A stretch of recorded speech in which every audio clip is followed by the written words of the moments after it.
الحمد لله وحده، والصلاة والسلام على من لا نبي بعده.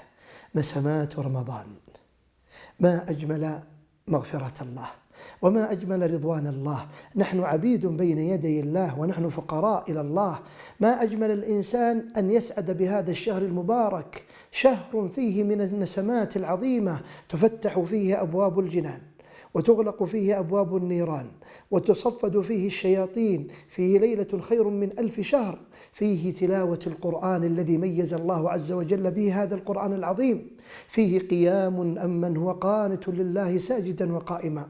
ما أعظم أن نقدم على الله بأرواح صادقة، بتوبة صادقة، نتفقد أرواحنا في هذا الشهر المبارك، في صيامنا، في قيامنا. هذه هي النسمات الحقيقية، وهذا هو الفرح الحقيقي. النبي عليه الصلاة والسلام يقول: أتاكم رمضان شهر مبارك، يبشر فيه صحابته صلى الله عليه وسلم. أسأل الله أن يعينني وإياكم على صيامه وقيامه، إنه على ذلك قدير. والسلام عليكم ورحمة الله وبركاته.